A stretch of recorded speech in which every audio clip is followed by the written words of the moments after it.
जीवन की व्यर्थता का बोध ही क्या जीवन में अर्थवत्ता का प्रारंभ बिंदु बन जाता है? बन सकता है, न भी बने। संभावना खुलती है, अनिवार्यता नहीं।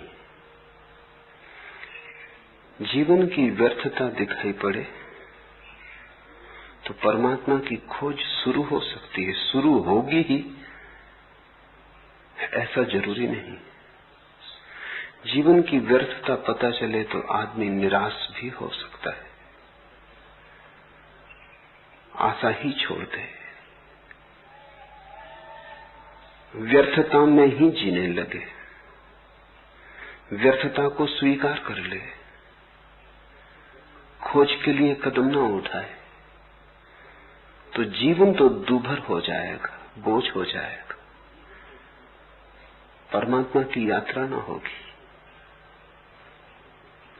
इतना तो सच है कि जिसने जीवन की व्यर्थता नहीं जानी वो परमात्मा की खोज पर नहीं जाएगा। जाने की कोई जरूरत नहीं। अभी जीवन में ही रस आता हो तो किसी और रस की तरफ आंख उठाने का कारण नहीं। फिर जीवन की व्यर्थता समझ में आए तो दो संभावनाएं, या तो तुम उसी व्यर्थता में रुक के बैठ जाओ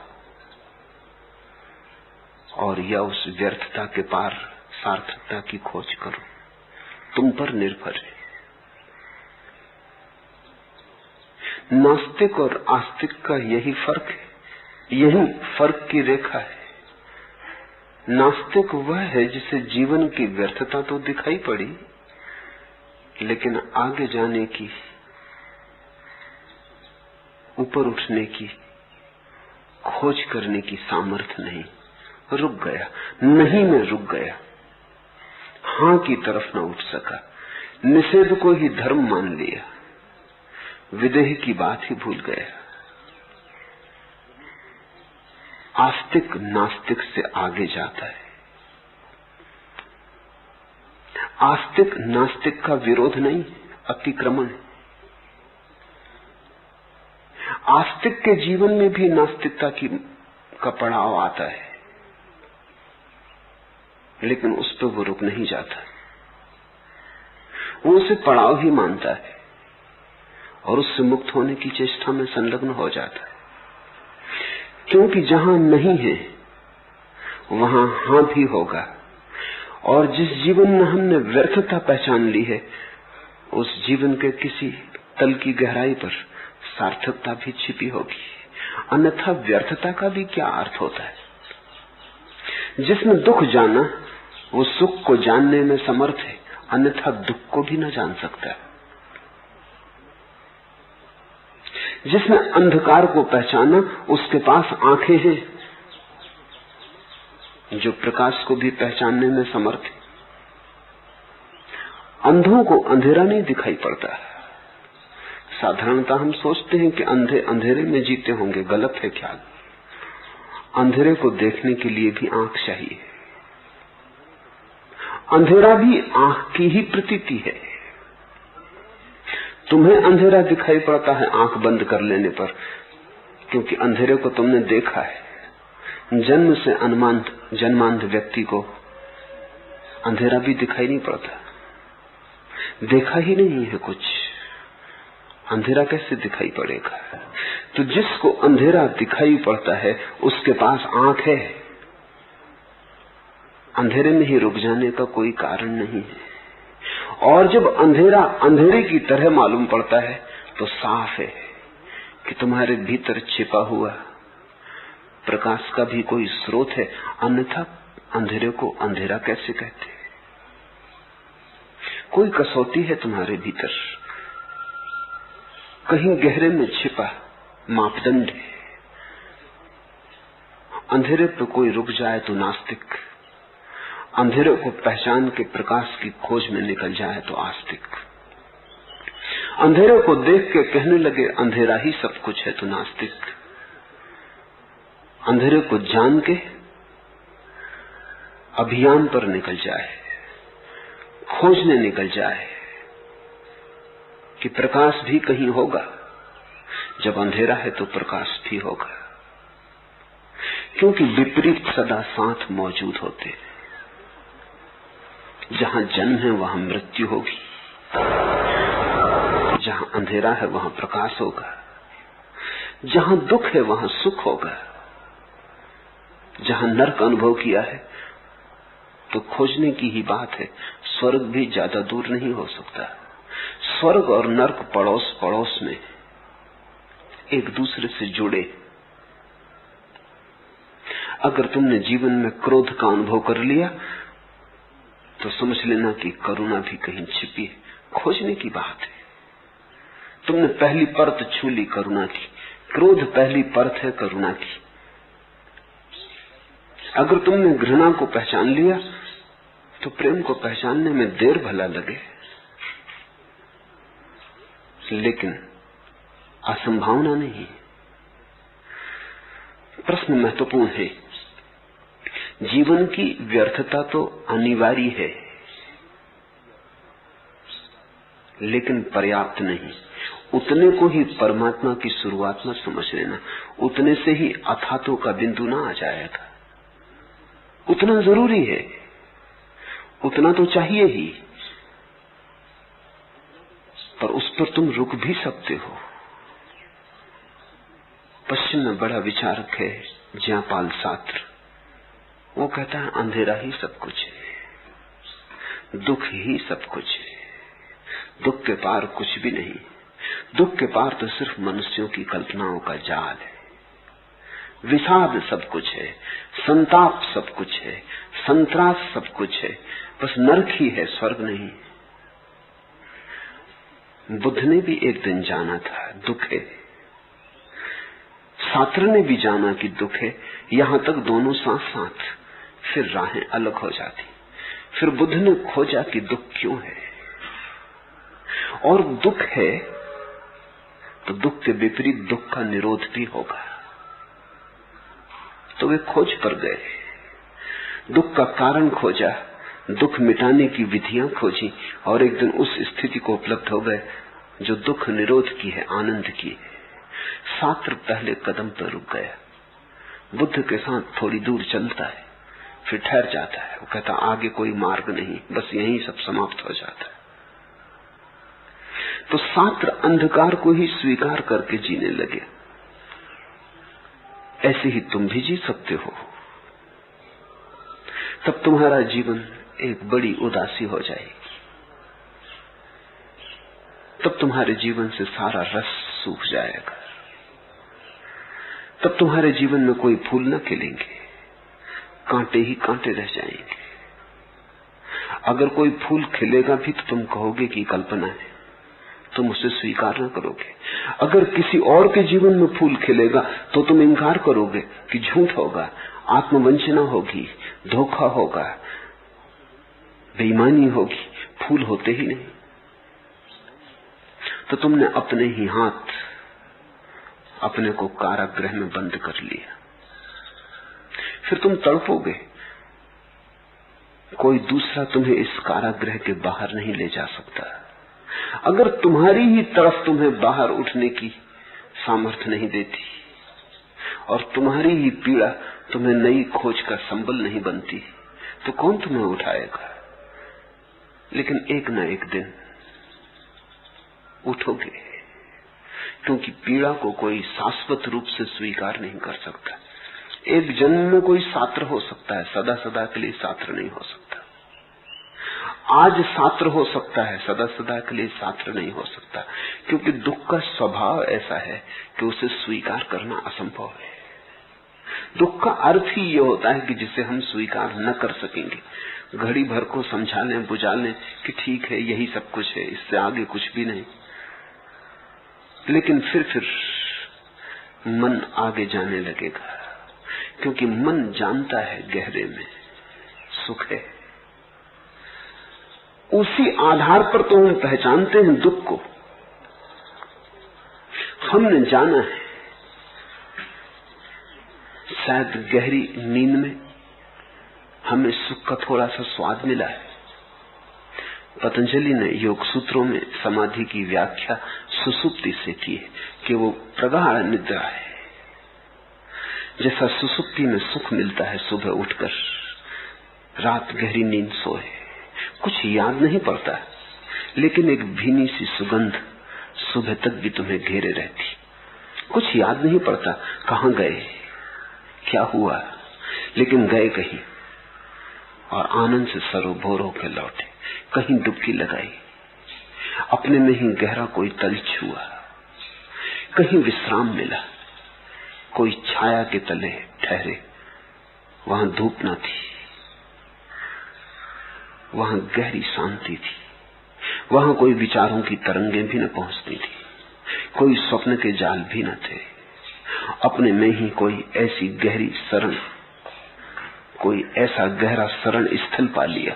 सुबह उसकी सिर्फ हल्की खबर रह जाती, दूर सुने गीत की गुनगुन रह जाती। रात गहरी नींद सोए तो सुबह तुम कहते हो बड़ी गहरी नींद आई, बड़े आनंदित उठे। शायद गहरी निद्रा में तुम वहीं जाते हो जहां योगी समाधि में जाता है। गहरी निद्रा में तुम वहीं जाते हो जहां भक्ति भाव की अवस्था में पहुंचाती है। गहरी निद्रा में तुम उसी तल्लीनता को छूते हो जिसको भक्त भगवान में डूब के पाता है। थोड़ा फर्क है, तुम बेहोशी में पाते हो, वो होश में पाता है। वही फर्क, बड़ा फर्क है। इसलिए सुबह तुम इतना ही कह सकते हो सुखद है, अच्छी रही रात, लेकिन भक्त नाचता है क्योंकि ये कोई बेहोशी में नहीं पाया अनुभव, होश में पाया। तो कभी नींद के किन्हीं क्षणों में तुमने भी जाना है, तभी तो तुम दुख को पहचानते हो, नहीं तो पहचानोगे कैसे। शायद बचपन के क्षणों में जब मन भोला भाला था और संसार ने मन को विकृत न किया था, वासनाएं अभी जगी न थी, कामनाओं ने अभी खेल शुरू न किया था, अभी तुम ताजे ताजे परमात्मा के घर से आए थे। तब शायद सुबह की धूप में बैठे हुए, फूलों को बगीचे में चुनते हुए या तितलियों के पीछे दौड़ते हुए तुमने कुछ सुख जाना है जो विचार के अतीत है। तुमने कोई तल्लीनता जानी जहां तुम खो गए थे। कोई विराट सागर रह गया था, बूंद ने अपनी सीमा छोड़ दी थी। फिर अब भूली सी बात हो गई, भूली बिसरी बात हो गई, अब याद भी नहीं आता। बस इतना ही लोग कहे चले जाते हैं। अगर कोई तर्कयुक्त व्यक्ति मिल जाए, कहे कि सिद्ध करो क्या था बचपन में स्वर्ग, तो तुम सिद्ध न कर पाओ। वो भी गहरी नींद का अनुभव हो गया। अब याद रह गई है, खुद भी तुम्हें पक्का भरोसा नहीं कि ऐसा हुआ था, भूल ही गया है। क्योंकि जिसका तुम्हारे जीवन से संगति नहीं बैठती, वो धीरे धीरे विस्मरण हो जाता है। धीरे धीरे तुम उसी को याद रख पाते हो जिसका तुम्हारे मन के ढांचे से मेल बैठता है। बेमेल बातों को हम छोड़ देते, बेमेल बातों को याद रखना मुश्किल हो जाता है। तो कहीं कहीं कोई अनुभव तुम्हारे भीतर है। कभी प्रेम के गहरे क्षण में किसी से प्रेम हुआ हो, मन ठिठक गया हो सौंदर्य के साक्षात्कार में, या कभी चांदनी रात में आकाश को देखते हुए मन मौन हो गया हो, तो तुमने सुख की झलक जानी। एक किरण तुम्हारे जीवन में कभी न कभी उतरी है, उसी से तो तुम पहचानते हो कि ये अंधेरा है। किरण न जानी हो तो अंधेरे को अंधेरा कैसे कहोगे? अंधेरे की प्रतिभिज्ञा कैसे होगी, पहचान कैसे होगी? पहचान तो विपरीत से होती है।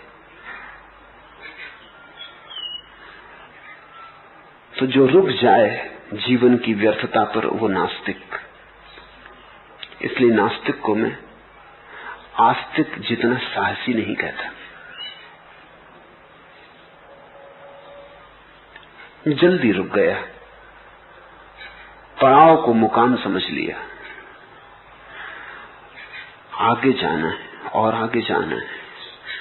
एक बड़ी पुरानी सूफी कथा है कि फकीर जंगल में बैठा था। वो रोज एक लकड़हारे को लकड़ियां काटते हुए ले जाते लाते देखता था। उसकी दीनता, उसके फटे कपड़े, उसकी हड्डियों से भरी देह, उसे दया आ गई। वो जब भी निकलता था लकड़हारा तो उसके चरण छू जाता था।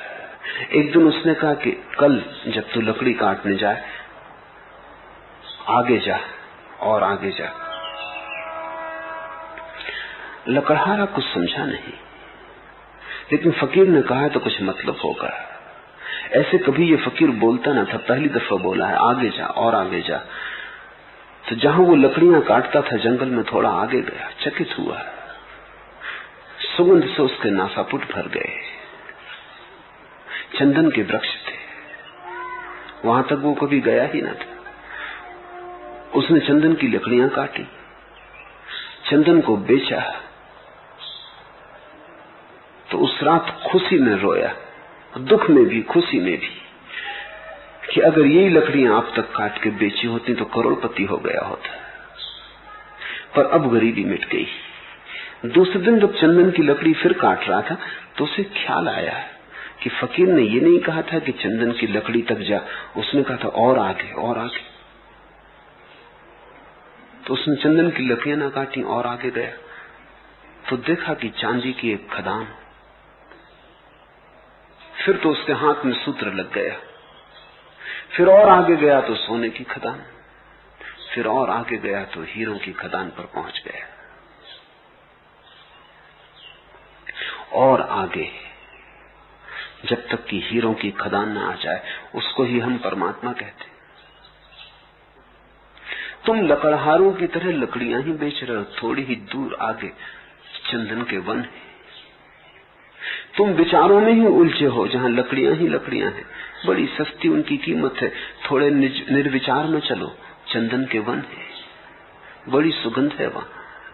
और थोड़े गहरे चलो तो समाधि की खदानें, और गहरे चलो तो निर्बीज समाधि, निर्विकल्प समाधि की खदानें, और गहरे चलो तो स्वयं परमात्मा है।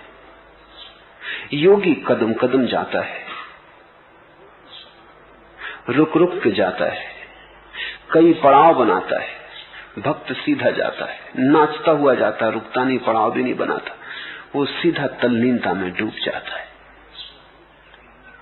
योगी से भी ज्यादा हिम्मत भक्त की है, नास्तिक से ज्यादा हिम्मत आस्तिक की है, योगी से भी ज्यादा हिम्मत भक्त की है। क्योंकि भक्त सीढ़ियां भी नहीं बनाता, तो एक गहरी छलांग लेता है जिसमें अपने को डुबा देता है, मिटा देता है।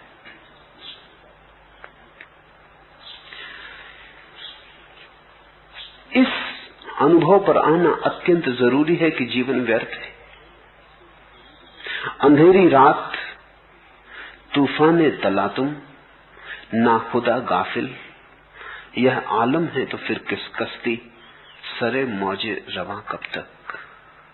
अंधेरी रात, सब तरफ अंधेरा है, कुछ सूझता नहीं, हाथ को हाथ नहीं सूझता। तूफाने तलातुम, बड़ी आंधियां हैं, बड़े तूफान हैं, सब उखड़ा जाता है, कुछ ठहरा नहीं मालूम पड़ता, बड़ी अराजकता है। ना खुदा गाफिल, और जिसके हाथ में कश्ती है, वो जो माछी है, वो सोया हुआ है, बेहोश है। यह आलम है, ऐसी हालत है, तो फिर किश्ती सरे मौजे रवां कब तक। तो इस किश्ती का भविष्य क्या है? ये नाव अब डूबी तब डूबी। इस नाव में आशा बांधनी उचित नहीं, इस नाव के साथ बंधे रहना उचित नहीं। लेकिन जाओगे कहां? भागोगे कहां? यही कश्ती तो जीवन है। तुम सोए हो मूर्छित, तूफान भयंकर है, अंधेरी रात है, डूबने के सिवाय कोई जगह दिखाई नहीं पड़ती। लेकिन डूबना दो ढंग का हो सकता है। एक, कश्ती डुबाए तब तुम डूबो, और एक कि कश्ती में बैठे बैठे तुम डूबने के लिए कोई सागर खोज लो। उस सागर को ही हम परमात्मा कहते हैं। अच्छा यकीन नहीं है तो कश्ती डुबो के देख, एक तू ही नाखुदा नहीं जालिम खुदा भी है। तो फिर हिम्मत आ जाती है, फिर आदमी कहता है कि ठीक, तो अगर माझी तू चाहता ही है कि कश्ती डुबानी है तो डुबा के देख, तू ही अकेला नहीं है माझी, तुझसे ऊपर खुदा भी है। एक तू ही ना खुदा नहीं जालिम खुदा भी है। फिर अंधेरी रात, तूफान, कश्ती का अब डूबा तब डूबा होना, सब दूर की बातें हो जाती। तुम भीतर कहीं एक ऐसी जगह लंगर डाल देते हो जहां तूफान छूते ही नहीं, जहां रात का अंधेरा प्रवेश ही नहीं करता, और जहां किसी नाखुदा की, किसी माझी की जरूरत नहीं है, क्योंकि वहां परमात्मा ही माझी है। जरूरी है कि जीवन की व्यर्थता दिखाई पड़ जाए। बहुत है जो जीवन की व्यर्थता बिना देखे आस्तिकता में अपने को डुबाने की चेष्टा करते हैं। वे कभी ना डूब पाएंगे। वे चुल्लू भर पानी में डूबने की चेष्टा कर रहे हैं। वे अपने को धोखा दे रहे। जब तक तुम्हारे जीवन की जड़ें उखड़ ना गई हों, जब तक तुमने गहन झंझावात नास्तिकता के न झेले हो, जब तक तुम्हारा रोआ रोआ कप न गया हो जीवन के अंधकार से, जब तक तुम्हारी छाती भयभीत न हो गई हो, तब तक तुम जिस आस्तिकता की बातें करते हो वो सांत्वना होगी, सत्य नहीं। जब तक तुम जिन मंदिरों और मस्जिदों में पूजा उपासना करते हो, वो पूजा उपासना धोखाधड़ी है।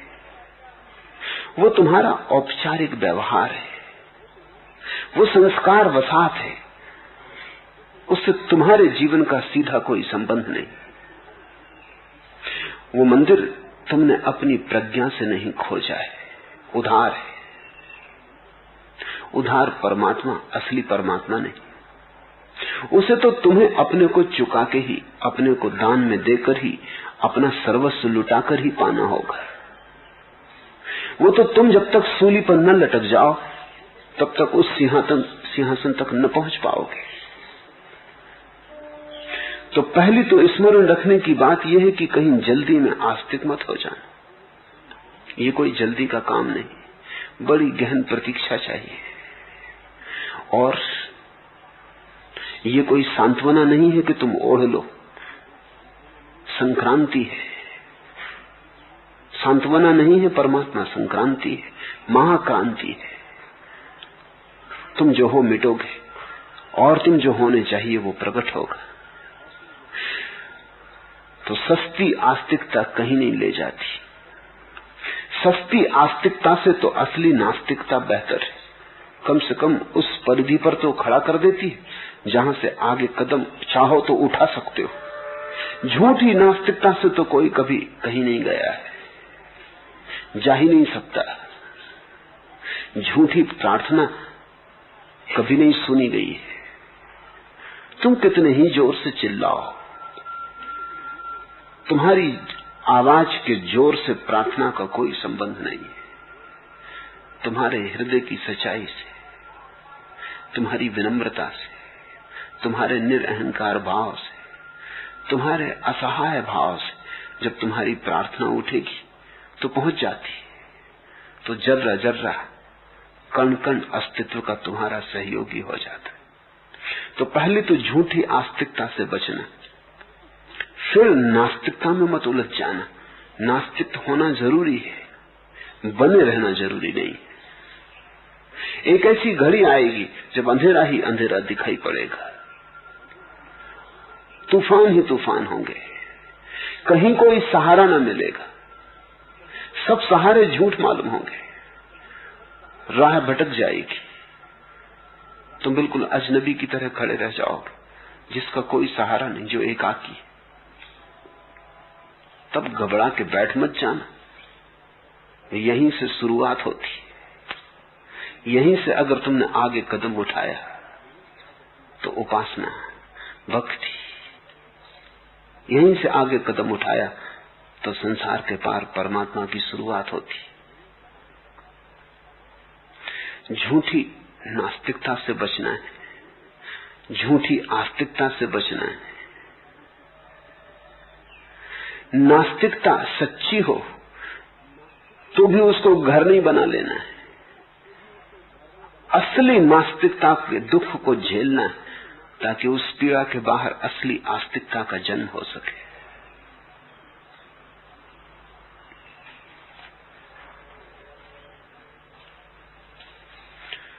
दूसरा प्रश्न, इस विराट अस्तित्व में मैं ना कुछ हूं, यह अप्रिय तथ्य स्वीकारने में बहुत भय पकड़ता है।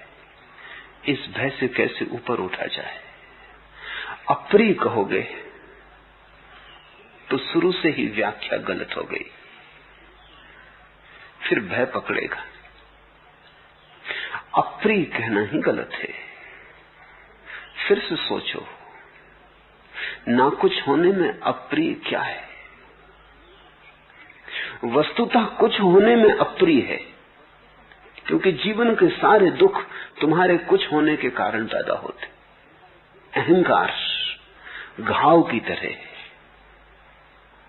और जब तुम्हारे भीतर घाव होता है, और अहंकार से बड़ा कोई घाव नहीं, नासूर है, तो हर चीज चोट लगती है, हर चीज से चोट लगती, हर चीज से पीड़ा आती। जरा कोई टकरा जाता है और पीड़ा आती, हवा का झोंका भी लग जाता है तो पीड़ा आती, अपना ही हाथ छू जाता है तो पीड़ा आती। अहंकार का अर्थ है मैं कुछ हूं। अगर तुम जीवन की सारी पीड़ाओं की फेहरिस्त बनाओ तो तुम पाओगे वो सब अहंकार से पैदा होती।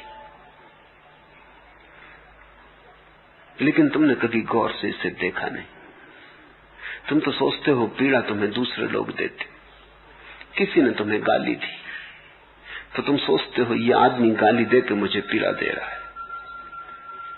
व्याख्या की भूल है, विश्लेषण की चूक है, दृष्टि का अभाव है। आंख खोल के फिर से देखो, इस आदमी की गाली में अगर कोई भी पीड़ा है तो इसीलिए है कि तुम्हारे भीतर अहंकार उस गाली से छू के दुखी होता है। अगर तुम्हारे भीतर अहंकार न हो तो इस आदमी की गाली तुम्हारा कुछ भी न बिगाड़ पाएगी। तुम इस आदमी की गाली को सुन लोगे और अपने मार्ग पे चल पड़ोगे। हो सकता है इस आदमी की गाली तुम्हारे मन में करुणा को भी जगाए कि बेचारा नाहक ही व्यर्थ की बातों में पड़ा है। लेकिन गाली उसकी तुम्हें पीड़ा दे जाती, क्योंकि तुम्हारे पास एक बड़ा मार्मिक स्थल है जो तैयार ही है पीड़ा पकड़ने को। बड़ा संवेदनशील है, बड़ा नाजुक है, और हर घड़ी तैयार है कि कहीं से पीड़ा आए तो वो पीड़ा पर ही जीता है। तो जरूरी नहीं कि कोई गाली दे, राह पर कोई बिना नमस्कार किए निकल जाए तो भी पीड़ा आ जाती। कोई तुम्हें देखे और अनदेखा कर दे तो भी पीड़ा आ जाती।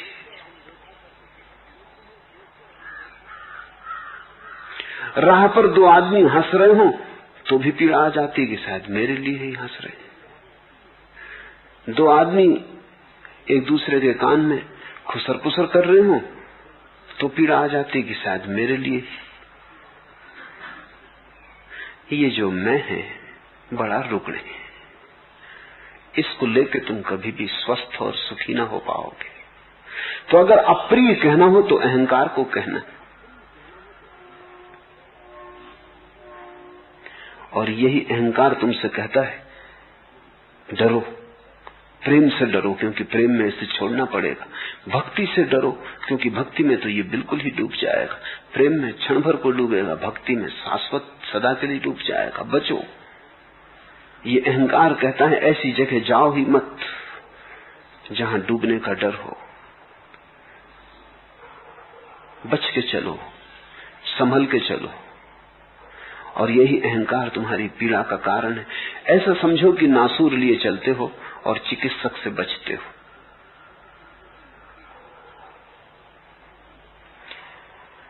इस विराट अस्तित्व में मैं ना कुछ हूं, ये अप्रिय तत्व स्वीकारने में बहुत भय पकड़ता है। ये भय तुम्हें नहीं पकड़ रहा है, ये भय उसी अहंकार को पकड़ रहा है जो कि डूबने से, तल्लीन होने से भयभीत है।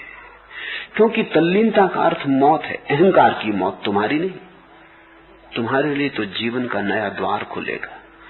उसी मृत्यु से तुम्हारे लिए परम जीवन की उपलब्धि होगी। उसी मृत्यु से तुम पहली बार अमृत का दर्शन करोगे, लेकिन तुम्हारे लिए, अहंकार के लिए नहीं। ये जो तुम्हारे भीतर मैं की गांठ है, ये गांठ दुख दे रही है। इस अप्रिय मैं को पहचानो तो तुम पाओगे कि निरअहंकारता से ज्यादा प्रीतिकर और कुछ भी नहीं। और जिसे निरअहकारिता आ गई, सब आ गया। फिर उसे किसी मंदिर में जाने की जरूरत नहीं। निरअहकारिता का मंदिर जिसे मिल गया, वो पत्थरों के मंदिर में जाए भी क्यों। निरअहकारिता का मंदिर जिसे मिल गया, उसके तो अपने ही भीतर के मंदिर के द्वार खुल गए। अदब आमोज है मैं खाने का जर्रा जर्रा, सैकड़ों तरह से आ जाता है सिजदा करना। इश्क पाबंदे वफा है ना कि पाबंदे रसूम, सर झुकाने को नहीं कहते हैं सिजदा करना। अदब आमोज है मैं खाने का जर्रा जर्रा, अगर तुम गौर से देखो तो अस्तित्व का कण कण विनम्रता सिखा रहा है।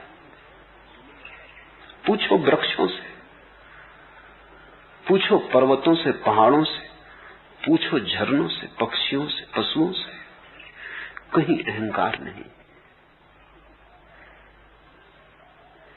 अदब आमोज है मैं खाने का जर्रा जर्रा, एक कण कण, पूरा अस्तित्व एक ही बात सिखा रहा है, ना कुछ हो जाओ।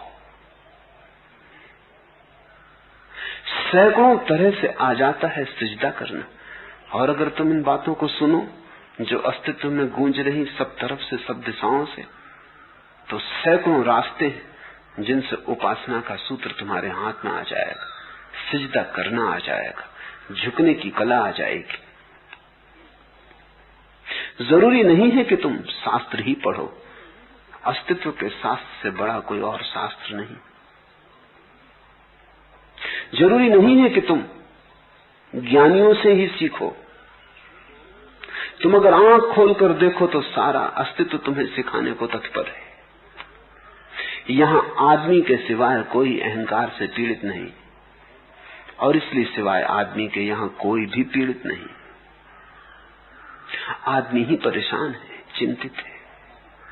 वृक्ष परेशान नहीं, सिजदा में खड़े। सतत चल रही है पूजा। आदमी की पूजा घड़ी दो घड़ी की होती, अस्तित्व की पूजा सतत।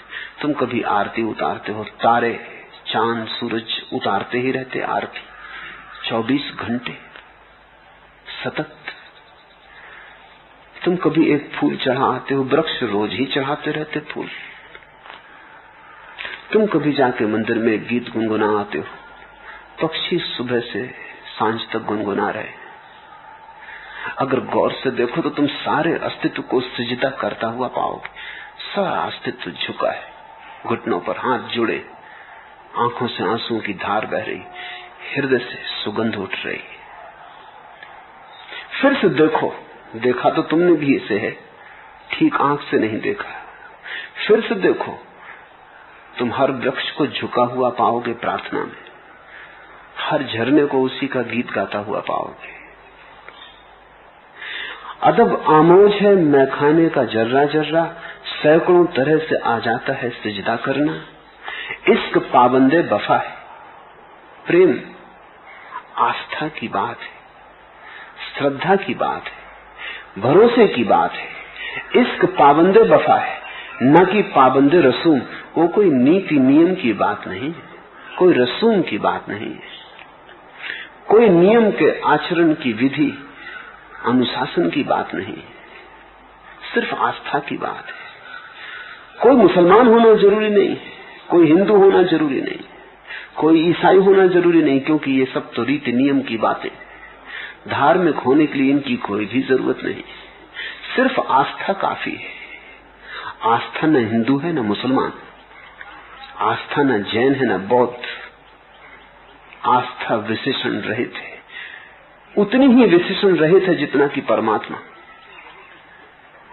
इश्क पाबंदे वफा है न कि पाबंदे रसूम। तो तुम कोई रीति नियम से प्रार्थना मत करने बैठ जाना, सीख मत लेना प्रार्थना करना, क्योंकि वही अड़चन हो जाएगी असली प्रार्थना के जन्म होने में। प्रार्थना सहज स्फूर्त हो, सूर्य के सामने सुबह बैठ जाना, जो तुम्हारे हृदय में आ जाए कह देना, न कुछ आए चुपचाप रह जाना। सूरज कुछ कहे सुन लेना, न कहे तो उसके मौन में आनंदित हो लेना। बंधी हुई प्रार्थनाएं मत दोहराना, क्योंकि बंधी हुई प्रार्थनाएं कंठों में उससे नीचे नहीं जाती, बस कंठों तक जाती, कंठों से आती। इसलिए अक्सर तुम पाओगे कि जिनको प्रार्थनाएं याद हो गई वो प्रार्थनाओं से वंचित हो गए। वो प्रार्थना करते रहते, उनके ओंठ दोहराते रहते मंत्रों को, और उनके भीतर विचारों का जाल चलता रहता है।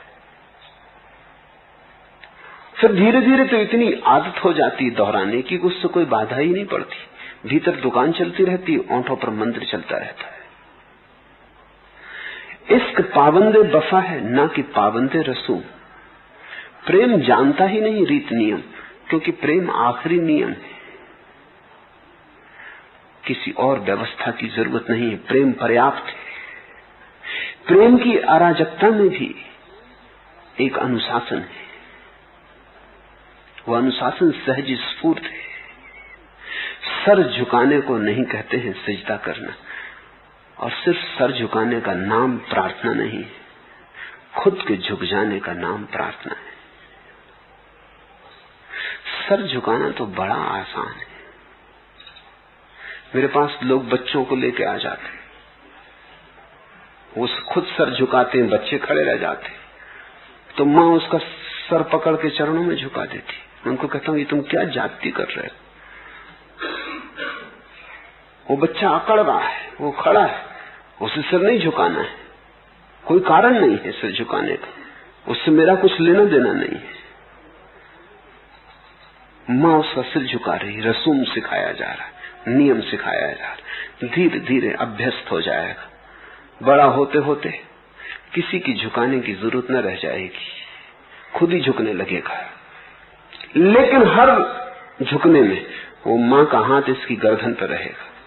ये बुढ़ापे तक जब भी झुकेगा तब इसे कोई झुका रहा है, वस्तुतः ये खुद नहीं झुक रहा है।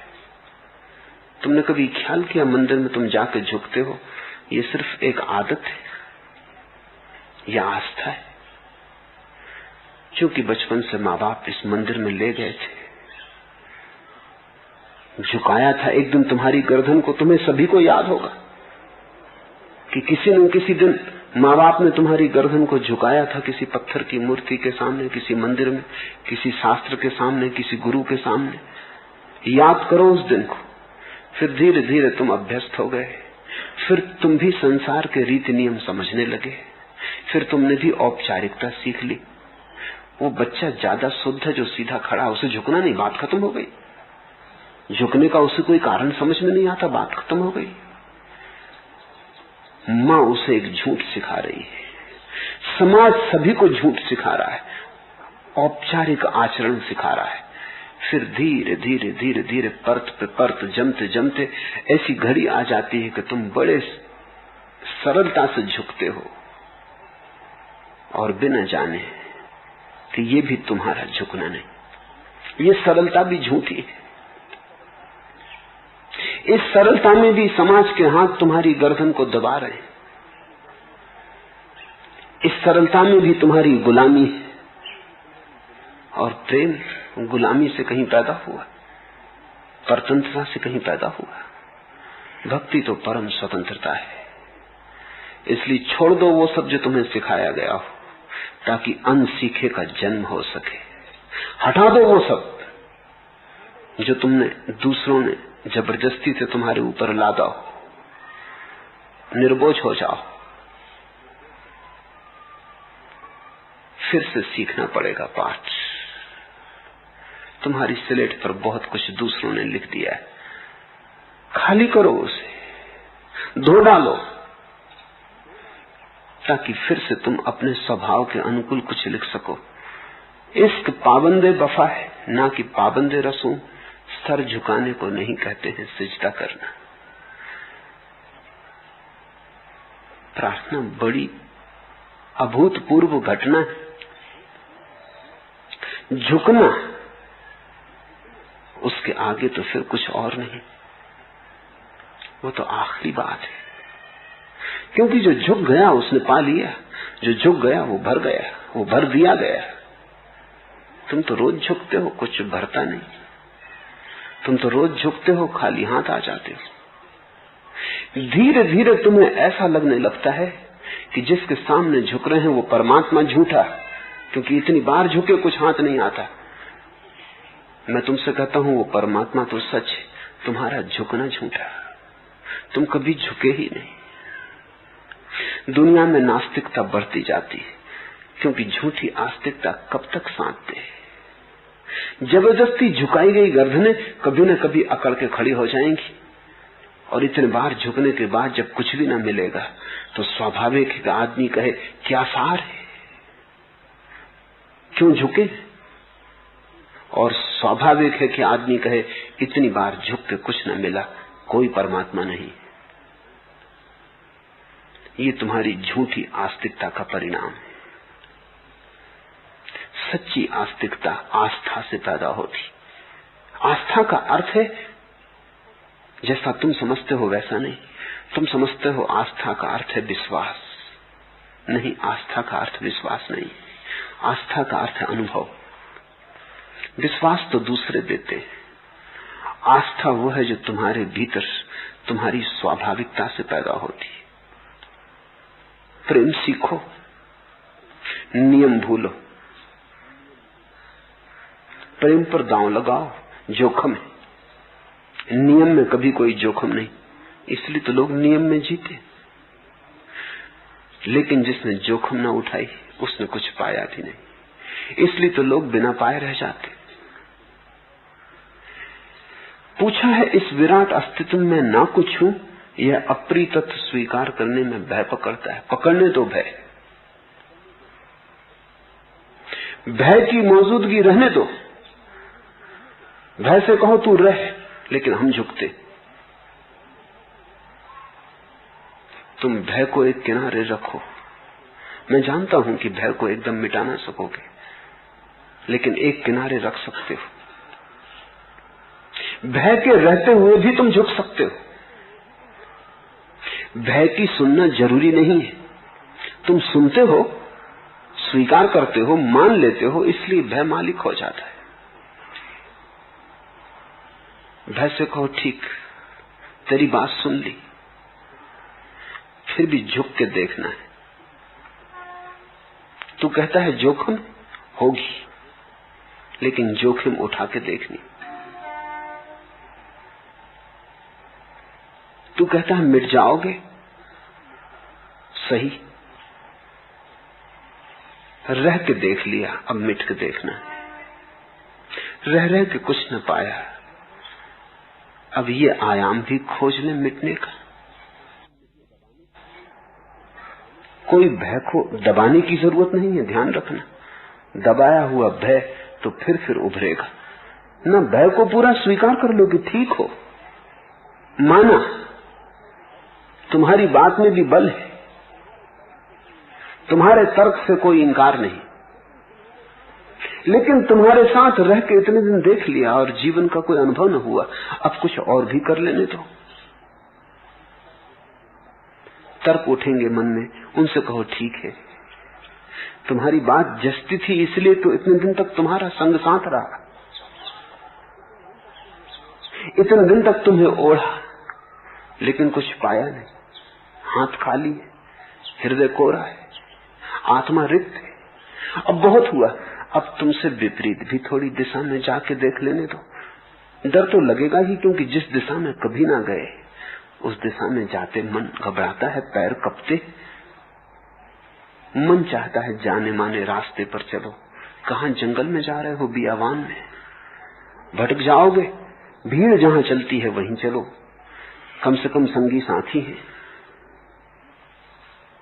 भीड़ है तो राहत है, अकेले नहीं। पर एक ना एक दिन भीड़ के रास्तों को छोड़कर पगडंडी की राह लेनी ही पड़ती। परमात्मा तक कोई राजपथ नहीं जाता, बस पगडंडियां जाती। कोई राजपथ परमात्मा तक नहीं जाता, अन्यथा समाज परमात्मा तक पहुंच जाए। व्यक्ति ही पहुंचते हैं, समाज कभी नहीं। पगडंडियां भी ऐसी कि तुम चलो तो बनती, कोई तैयार नहीं पहले से कि किसी ने तुम्हारे लिए बना के रखी, तुम्हारे चलने से ही बनती। जितना तुम चलते हो उतनी ही निर्मित होती। ये राह ऐसी है कि तैयार नहीं है, चलने से तैयार होती। और बड़ा सुंदर है ये तथ्य। नहीं तो आदमी एक परतंत्रता हो जाए, राह तैयार है, उस पर तुम्हें चल जाना है, तब तो तुम रेलगाड़ियों के डब्बों जैसे हो जाओ, लोहे की पटरियों पर दौड़ते रहो। फिर तुम्हारे जीवन में गंगा की स्वतंत्रता ना हो, फिर वो मौज न रह जाए जो अपनी ही खोज से आती है। गंगा सागर पहुंचती है, लोहे की पटरियों पर नहीं, चलती है, चल चल के अपना राह बनाती, मार्ग बनाती, अनजान की खोज पर। सागर है भी आगे, इसका भी क्या पक्का पता है। तो भय स्वाभाविक है, लेकिन भय के साथ रह के हम बहुत दिन देख लिए। अब भय को कहो सुनी तेरी बहुत, अब हमें कुछ और भी करने दे, रहने दो भय को एक किनारे, तुम चलो कपते हुए पैरों से सही, पगडंडी पर उतरो, डरते हुए धड़कते हुए हृदय से सही, भीड़ को छोड़ो। घबराहट होगी, लौट लौट जाने का मन होगा, कोई चिंता नहीं। कभी लौट जाने का मन हो, कभी घबराहट हो, तो इतना ही याद रखना कि भय की और मन की मान के बहुत दिन चले थे, कहीं पहुंचे न थे। नए को एक अवसर दो। जिस दिन तुम नए को अवसर देते हो, उसी दिन तुम परमात्मा को अवसर देते हो। जब तक तुम पुराने को दोहराते हो, लीक को पीटते हो, लकीर के फकीर हो, तब तक तुम समाज के हिस्से होते हो, भीड़ के हिस्से होते हो। व्यक्ति बनो, अकेले का साहस जुटाओ, और सबसे बड़ा साहस यही है, इस तथ्य को स्वीकार कर लेना कि मैं इस विराट का अंश, अलग थलग नहीं, द्वीप नहीं, इस पूरे विराट का एक अंश हूं। मैं नहीं हूं, अस्तित्व है। यही तो भक्ति की सारी व्यवस्था है कि भक्त खो जाए भगवान में, कि भगवान खो जाए भक्त में, कि एक ही बचे, दो न रह जाएं।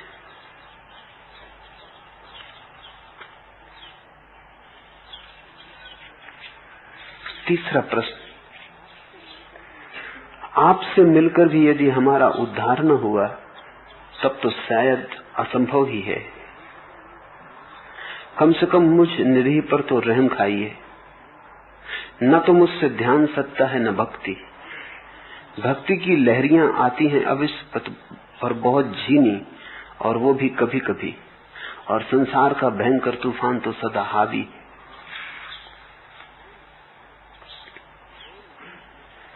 ध्यान साधना होता है, भक्ति साधनी नहीं होती।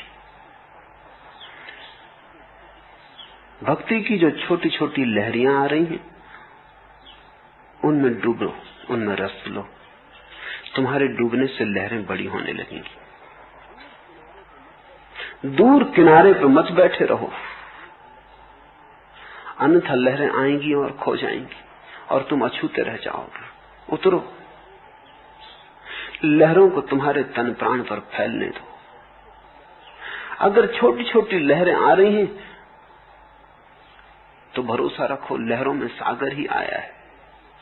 छोटी से छोटी लहर में विराट से विराट सागर छिपा है। ध्यान साधना पड़ता है, ध्यान साधना है। भक्ति साधना नहीं है, उपासना है। भेद समझ लो। साधना का अर्थ है तुम्हें कुछ करना है, उपासना का अर्थ है तुम्हें सिर्फ परमात्मा को मौका देना है। साधना में तुम्हें चेष्टा करनी पड़ती है, उपासना में तुम बेसहारा होकर अपने को परमात्मा पे छोड़ देते हो। तुम कहते हो अब जो तेरी मर्जी, अब तू जैसे रखे, अब तू जो करवाए, डुबाए तो वही किनारा। अब मैं नहीं हूं। भक्ति साधना नहीं पड़ती, साधने में तो तुम बने रहते हो, उपासना में तुम खो जाते हो। तुम जैसे जैसे पास आते हो, उपासना शब्द का अर्थ है परमात्मा के पास आना, उपआसन, उसके पास बैठना। बस बैठने काफी है, तुम उसे मौका दो, तुम बैठ जाओ उसके पास, उस पर छोड़कर, और उसे मौका दो। बिल्कुल ठीक हो रहा है। भक्ति की लहरियां आती हैं अवश्य, पर बहुत झीनी, और वह भी कभी कभी। इसे भी सौभाग्य समझो कि आती। बस उन लहरों को ही पकड़ो, उनमें डूबो। एक धागा भी हाथ में आ जाए तो बस काफी है। इसलिए तो भक्ति के शास्त्र को भक्ति सूत्र कहा है, योग के शास्त्र को योग सूत्र का। धागा, सूत्र यानी धागा। ये पूरा शास्त्र नहीं है, बस सूत्र है। पर सूत्र हाथ में पकड़ आ गया तो बात खत्म। उसी सूत्र के सहारे चलते चलते तुम एक किरण पकड़ लो सूरज की, तो सूरज तक पहुंचने के लिए सहारा मिल गया। उसी किरण के सहारे चलते जाना, तो उसके स्रोत तक पहुंच जाओगे जहां से किरण आती। मगर हमारा मन बड़ा लोभी, वो कहता है कभी कभी, कभी कभी आती ही, ये भी कोई कम सौभाग्य है। एक बार भी जीवन में लहर आ जाए, और तुम अगर होशियार हो, तुम अगर जरा समझदार हो, तो तुम उस एक ही लहर के सारे उसके सागर को पालोगे। कभी कभी आती है, जरूरत से ज्यादा आ रही। तुम्हारी पात्रता क्या है, योग्यता क्या है, कमाई क्या है? कुछ भी नहीं है। उसकी अनुकंपा से आती होंगी, प्रसाद स्वरूप आती होंगी। धन्यवाद दो, शिकायत मत करो। शिकायत करोगे तो जो लहरें आती हैं वो भी धीरे धीरे खो जाएंगी, क्योंकि शिकायती चित्त के पास उपासना असंभव है। जितनी ज्यादा तुम्हारी शिकायत होगी उतना ही परमात्मा से फासला हो जाएगा। बिन शिकायत उसके पास बैठ रहो, धन्यवाद दो। मैंने सुना है, मुसलमान बादशाह हुआ महमूद, उसका एक नौकर था, बड़ा प्यारा था। इतना उससे प्रेम था उस नौकर के, और उस नौकर की भक्ति भाव से, उसके अनन्य समर्पण से, कि महमूद उसे अपने कमरे में ही सुलाता था। उस पर ही एक भरोसा था उसको। दोनों एक दिन शिकार करके लौटते थे, राह भटक गए, भूख लगी। एक वृक्ष के नीचे दोनों खड़े थे। एक फल लगा था, अपरिचित अनजान। महमूद ने तोड़ा, जैसी उसकी आदत थी, चाकू निकाल के उसने एक टुकड़ा काट के अपने नौकर को दिया, जो वो हमेशा देता था। पहले उसे देता था, फिर खुद खाता था। नौकर ने खाया, बड़े अहोभाव से कहा कि एक कली और दे दी। उसने फिर कहा एक कली और। तो 3 हिस्से तो वो ले चुका, एक हिस्सा ही बचा। महमूद ने कहा एक मुझे छोड़, पर उसने कहा कि नहीं मालिक, ये फल तो पूरा ही मैं खाऊंगा। महमूद को भी जिज्ञासा बढ़ी कि इतना मधुर फल है, ऐसा इसने कभी आग्रह नहीं किया। तो वो छीना झपट की होने लगी, लेकिन नौकर ने छीन ही लिया उसके हाथ से। उसने कहा रुक, अभी जरूरत से ज्यादा हो गई बात। 3 हिस्से तू खा चुका, एक ही फल है वृक्ष पर, मैं भी भूखा हूं, और मेरे मन में भी जिज्ञासा उठती कि इतना तो तूने कभी किसी चीज के लिए मांग नहीं की, ये मुझे दे दे वापस। नौकर ने कहा मालिक मत ले, मुझे खा लेने दे। पर महमूद न माना तो उसे देना पड़ा। उसने चखा तो वो तो जहर था।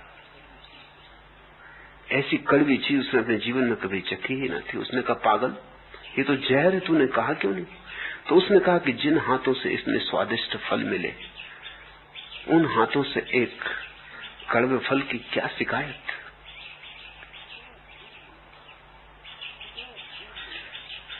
शिकायत दूर ले जाएगी, धन्यवाद पास लाएगा। थोड़ा सोचो, उस दिन वो नौकर महमूद के हृदय के जितने करीब आ गया, महमूद रोने लगा। वो तो बिल्कुल जहर था फल, वो तो मुंह में ले जाने योग्य न था, और उसने इतने अहोभाव से, इतनी प्रसन्नता से उसे स्वीकार किया, छीना झपटी की। वो नहीं चाहता था कि महमूद चखे, क्योंकि चखेगा तो महमूद को पता चल जाएगा कि फल कड़वा था।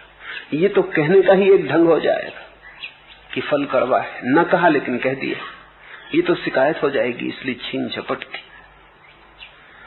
जिन हाथों से इतने मधुर फल मिले, उस हाथ से एक कड़वे फल की क्या चर्चा करनी, वो बात ही उठाने की नहीं। परमात्मा ने इतना दिया है कि जो शिकायत करता है वो अंधा है। थोड़ी लहरें आती, उन लहरों में डूबो, और लहरें आएंगी। धन्यवाद, अनुग्रह का भाव, बड़ी लहरें आएंगी।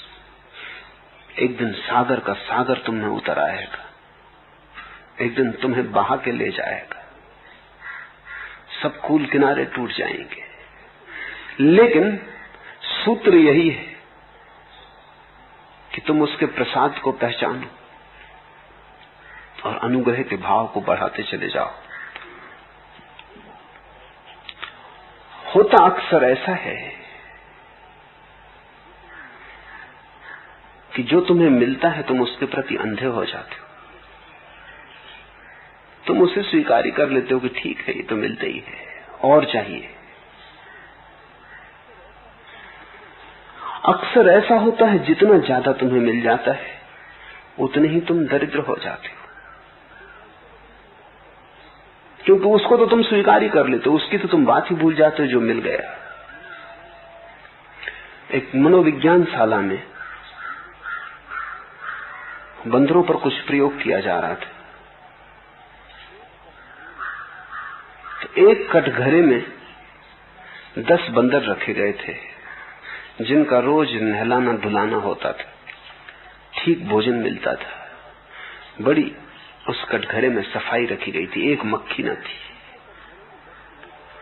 दूसरे कटघरे में 10 उन्हीं के साथी बंदर थे, उनको नहलाया धुलाया न जाता था, उन पर गंदगी इकट्ठी हो गई थी, जू पड़ गए थे, मक्खियां भनभनाती रहती थी, सफाई का कोई इंतजाम नहीं किया गया था। ये तो प्रयोग था एक। 3 महीने में मनोवैज्ञानिकों ने जो निष्कर्ष निकाला वो ये था कि वो जो गंदे बंदर थे, जिन पे मक्खियां झूमती रहती और जिनके शरीर पर जू पड़ गई थी और जिनको नहलाया धुलाया ना गया था, वो ज्यादा शांत और ज्यादा प्रसन्न, और जिनको नहलाया धुलाया जाता था, ठीक भोजन दिया जाता था, वक्त पे दिया जाता था, और सब तरह की साथ संभाल रखी गई थी, एक मक्खी नहीं जाने दी, वो बड़े परेशान। फिर यही प्रयोग कुत्तों पे भी दोहराया गया और यही परिणाम पाया गया। तो मनोवैज्ञानिकों ने यह निष्कर्ष निकाला कि जब तुम्हारी जिंदगी में बहुत परेशानी होती है तब तुम ज्यादा शांत होते। तुम परेशानी में उलझे होते हो, अशांत होने की भी तुम्हें सुविधा नहीं होती। जैसे जैसे तुम्हारे पास सुविधा होती जाती है वैसे वैसे तुम अशांत होते जाते हो, क्योंकि सुविधा होती है, व्यस्तता नहीं होती, उलझाव नहीं होता, करो भी तो करो क्या, तो तुम शिकायतों में पड़ जाते हो। ये मेरा अनुभव है कि जिनके जीवन में भी ध्यान की थोड़ी सी शांति आनी शुरू होती वो और लोभ से भर जाते, जिनको भक्ति की थोड़ी सी झलक मिलती वो और लोभ से भर जाते, जिनको नहीं मिली वो उतने लोभ में भरे नहीं, वो ज्यादा प्रसन्न मालूम पड़ते। जिंदगी का उलझाव काफी है, उन्हें स्वाद ही नहीं मिला तो लोभ कहां से लगे। तुम गौर करो, गरीब आदमी को तुम ज्यादा शांत पाओगे अमीर आदमी की बजाय। कारण साफ है, वही जो बंदरों के कटघरे में हुआ। अमीर को सब मिल रहा है, अब वो करे क्या, शिकायत ही करता है।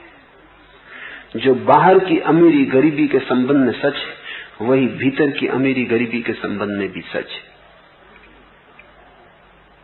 अगर तुम्हें झलकें मिल रही हैं थोड़ी झीनी सही, झीनी भी तुम कहते हो, वो भी तुम्हारा शिकायती चित्त है जो उन्हें झीनी बता रहा है।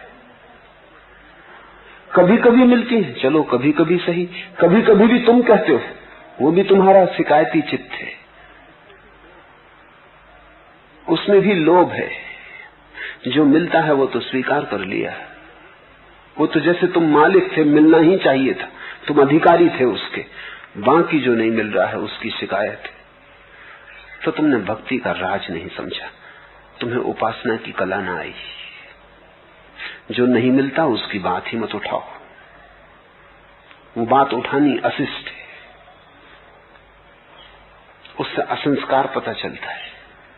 जो मिलता है उसकी बात करो, उसका गुणगान करो, उसकी महिमा गाओ, उसके गीत गुनगुनाओ, और तुम जल्दी ही पाओगे और द्वार खुलने लगे, तुम जल्दी ही पाओगे और नई हवाएं आने लगी और नई झलकें मिलने लगी।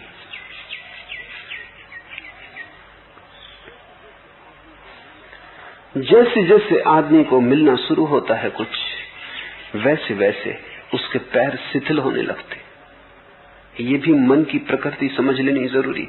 तुमने कभी ख्याल किया, अगर तुम कहीं यात्रा पर गए हो, पद यात्रा पर, किसी तीर्थ यात्रा पर, जैसे जैसे मंदिर करीब आने लगता है वैसे वैसे पैर शिथिल होने लगते।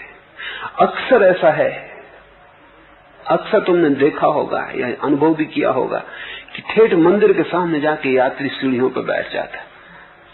अब ज्यादा दूर नहीं है मामला, अब 5 सीढ़ियां 10 सीढ़ियां चढ़नी है और मंदिर 10 मील चलाया, पहाड़ चढ़ाया, अभी बैठा नहीं बीच में कहीं, ठीक मंदिर के सामने आके बैठ जाता है।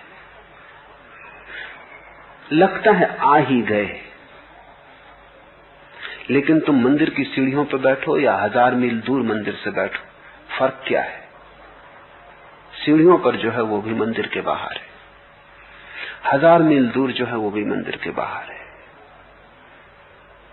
और परमात्मा का मंदिर कुछ ऐसा है कि तुम बैठे कि चूके। ये कोई जड़ पत्थर का मंदिर नहीं कि तुम सीढ़ियों पर बैठ रहे तो मंदिर भी वहां रुका रहेगा।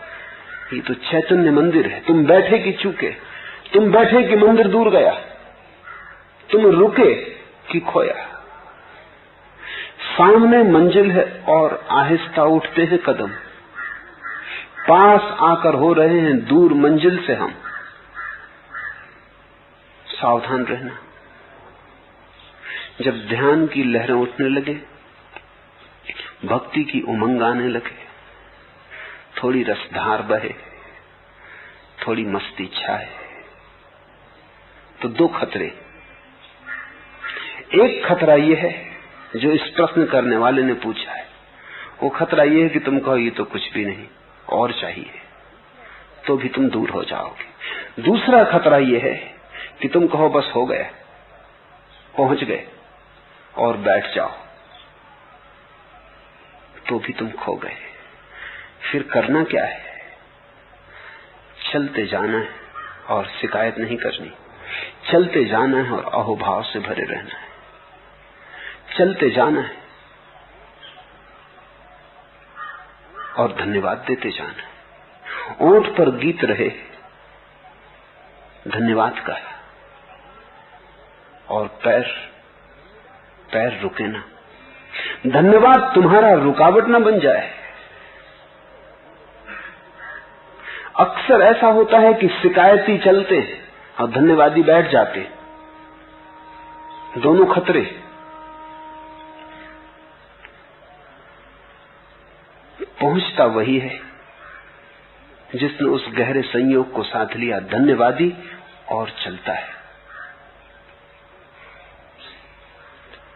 बड़ा गहरा संतुलन है, लेकिन अगर होश रखो तो सध जाता है।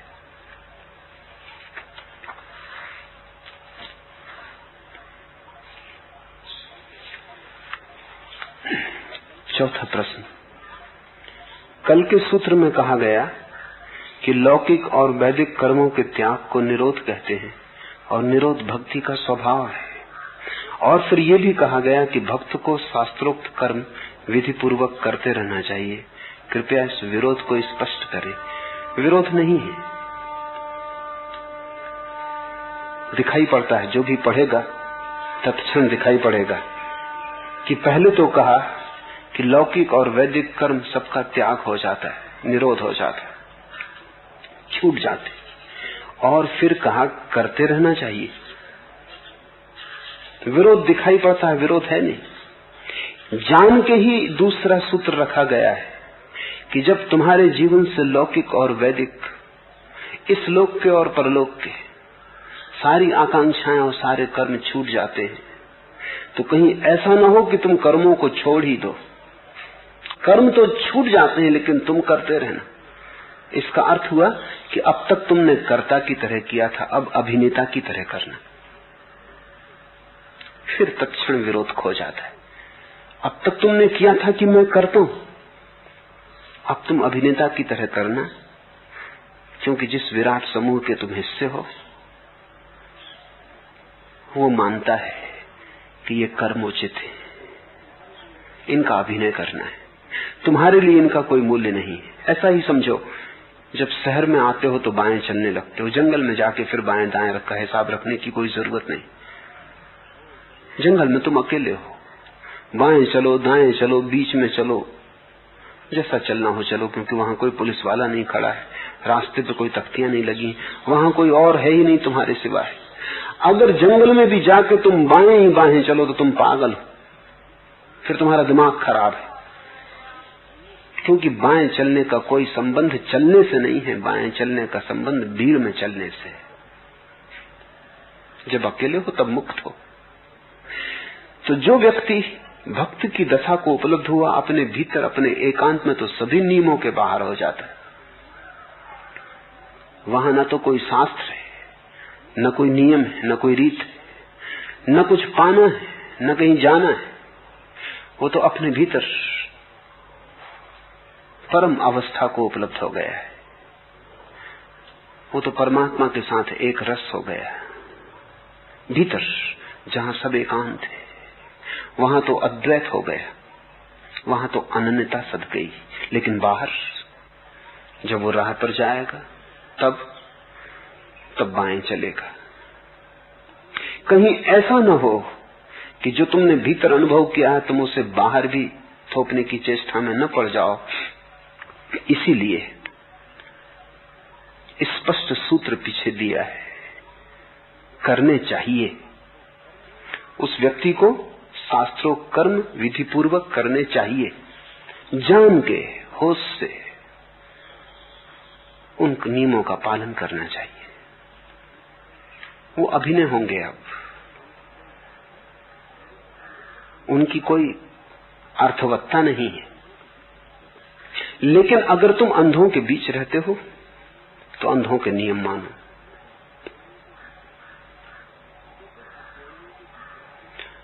अगर तुम अज्ञानियों के बीच रहते हो तो अज्ञानियों के नियम मानो। इसे थोड़ा समझने जैसा है। भारत में एक बड़ी प्राचीन धारणा है कि जब व्यक्ति ज्ञान को उपलब्ध हो जाए तो वो चेष्टापूर्वक नियमों को वैसा ही मानता रहे जैसा पहले मानता था जब ज्ञान को उपलब्ध न हुआ था। शायद यही कारण है कि भारत में महावीर, बुद्ध, पतंजलि, नारद, कबीर, किसी को भी जीसस जैसी सूली नहीं लगानी पड़ी, सूली पे नहीं लटकाना पड़ा, और न सुकरात जैसा जहर पिला के मारना पड़ा। इसके पीछे बहुत से कारणों में एक बुनियादी कारण यह भी है कि बुद्ध ने जो भीतर पाया उसे जबरदस्ती उन लोगों पर नहीं थोपा जो अभी उसको समझ भी ना सकते थे। भीड़ से अकारण संघर्ष न लिया, भीड़ को फुसलाया, समझाया, जगाने की चेष्टा की, ऊपर उठाने के उपाय किए, लेकिन अकारण संघर्ष न लिया। जीसस सीधे संघर्ष में आ गए। शायद जीसस के मुल्क में, यहूदियों के समाज में ऐसा कोई सूत्र नहीं था। ऐसे किसी सूत्र को अब तक मैं नहीं देख पाया हूं यहूदियों के किसी भी शास्त्र जिसमें यह कहा गया हो कि परम ज्ञान को उपलब्ध व्यक्ति समाज के नियमों को मानकर चले। टकराहट स्वाभाविक हो गई, और जब टकराहट होगी तो एक बात पक्की है कि ज्ञानी तो एक है, अज्ञानी करोड़ है। भीड़ उनकी है, वो ज्ञानी को मार डालेंगे।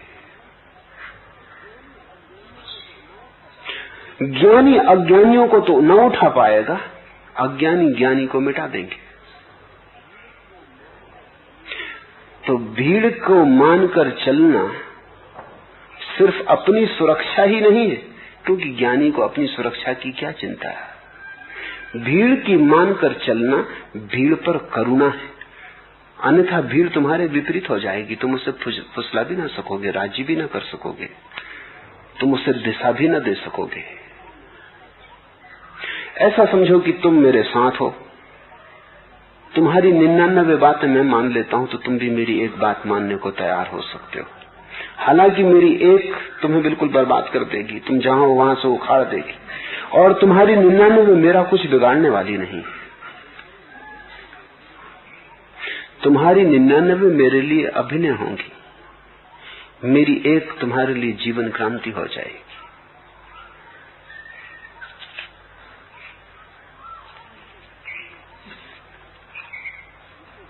आखिरी प्रश्न, जिसे भक्ति में अनन्यता कहा है, क्या वही दर्शन का अद्वैत नहीं है? अर्थ तो वही है, लेकिन स्वाद में बड़ा भेद है। अनन्यता में रस है, अद्वैत बड़ा रूखा सूखा शब्द है। अद्वैत तर्क का शब्द है, अनन्यता प्रेम का।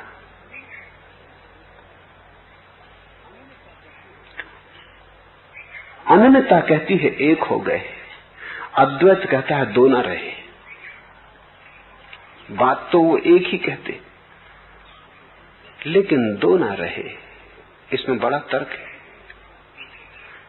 अद्वैत ये भी नहीं कहता कि एक हो गए, क्योंकि एक कहने से दो का ख्याल आ सकता है। एक में दो का ख्याल छिपा ही है। इसलिए कान को सीधा न पकड़ के तर्कशास्त्र हाथ घुमा के उल्टा पकड़ता है, दो ना रहे, इसलिए अद्वैत। क्या हुआ इसके संबंध में बात नहीं कही जा रही।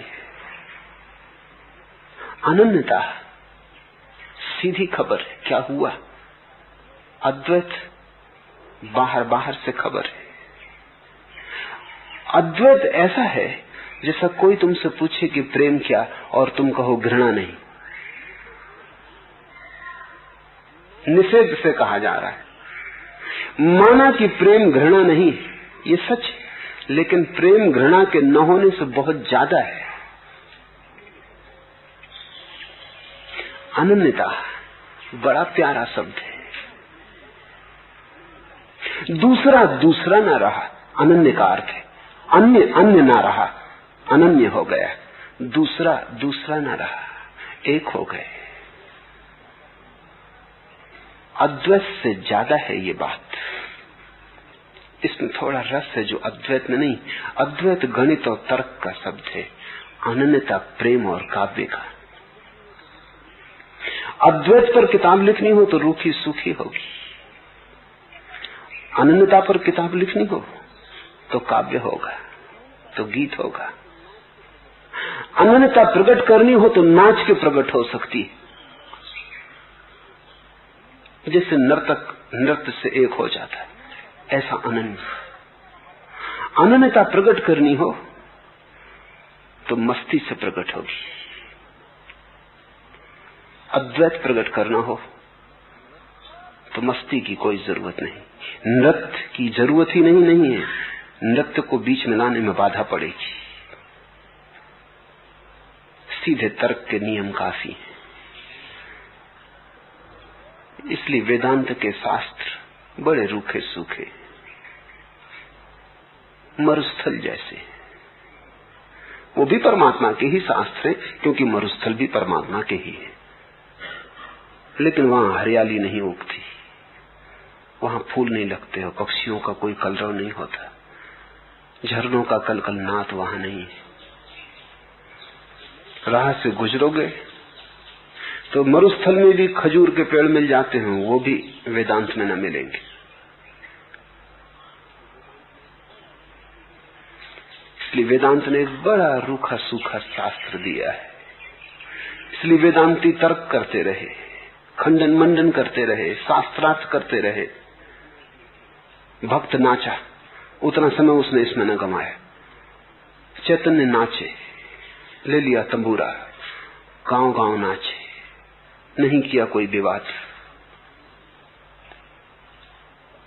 मीरा नाची, पद घुंघरू बांध नाची, कोई विवाद नहीं किया। विवाद में कहां वो स्वाद जो पद घुंघरुओं में, विवाद में कहां वो स्वाद जो वीणा की झंकार में। और जब इतने मधुर उपाय उपलब्ध हो तो क्या तर्क जैसा रूखा सूखा उपाय खोजना। मीरा बरसी, जिसने देखा वो डूबा, जो पास आया भूला। विस्मृत किया अपने को, एक डुबकी लगाई, कुछ लेके गया।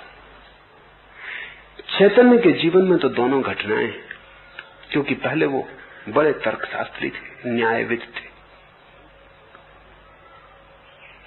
और एक ही काम था उनके जीवन में, विवाद। उन जैसा विवादी नहीं था। बंगाल में उनकी बड़ी ख्याति थी, बड़े बड़े पंडितों को उन्होंने हराया। लेकिन धीरे धीरे एक बात समझ में आई, पंडित हार जाते, वो जीत जाते, लेकिन भीतर कोई रसधार नहीं बह रही। इस जीत को इकट्ठा करके भी क्या करेंगे, ऐसे जीवन बीता जाता है। ये प्रमाण पत्र इकट्ठे करके क्या होगा कि कितने लोगों को जीत लिया और कितने लोगों को तर्क में पराजित किया। ये तर्क के जाल से क्या होगा। एक दिन होश आया कि तो समय को गंवाना है, फिर उन्होंने सब तर्क छोड़ दिया, शास्त्र नदी में डुबा दिए, ले लिया मंजीरा, नाचने लगे। तब उन्होंने किसी और ढंग से लोगों को जीता, तर्क से नहीं जीता, प्रेम से जीता। तब उनके चारों तरफ एक अलग ही माहौल चलने लगा, उनकी हवा में एक और गंध आ गई। जहां उनके पैर पड़े वहीं विजय यात्रा हुई। जिसने उन्हें देखा वही हारा, लेकिन इस हार में कोई हराया न गया। इस हार में कोई अहंकार न था जीतने वाले का। इस हार में हारने वाले को पीड़ा न हुई। ये प्रेम की हार थी, जो कि जीतने का एक ढंग है। प्रेम की हार में कोई हारता ही नहीं, दोनों जीतते। प्रेम में जीते तो जीत, हारे तो जीत। वहां हार जीत में भेद नहीं। अनन्यता बड़ा मधुर शब्द है। अद्वैत बिल्कुल रूखा सूखा। अनन्यता ऐसा है जैसे हरा फल रस भरा। अद्वैत ऐसा है जैसे सूखा फल, झुर्रियां पड़ा, सब रस खो गया। गुठली ही गुठली है अद्वैत।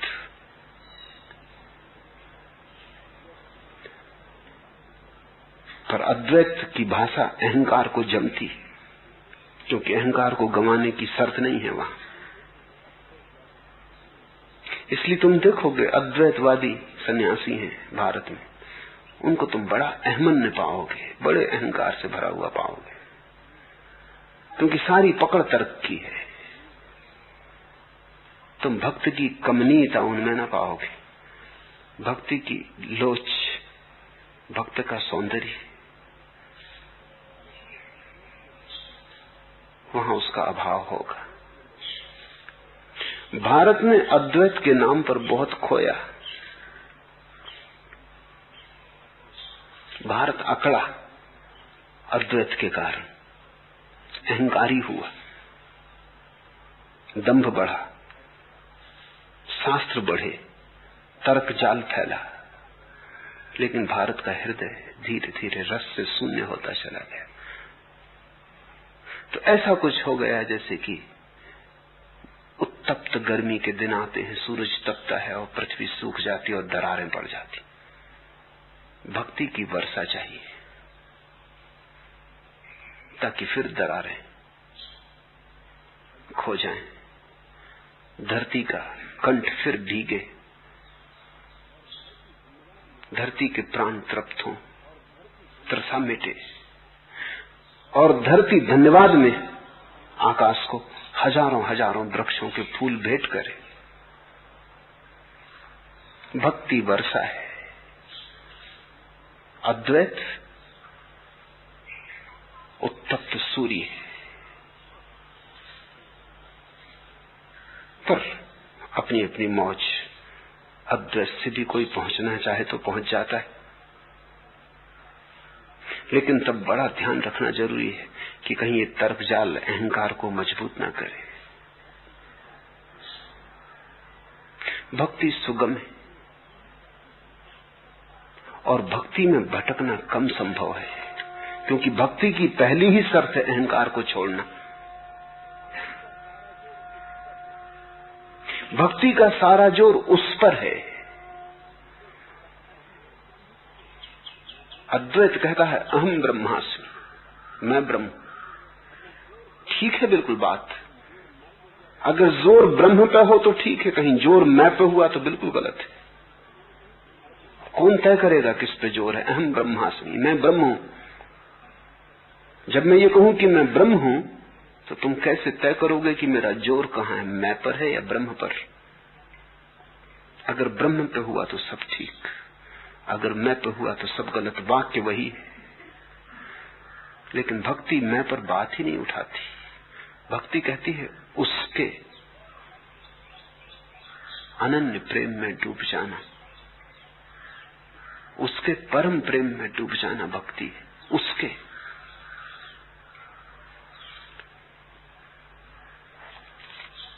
आज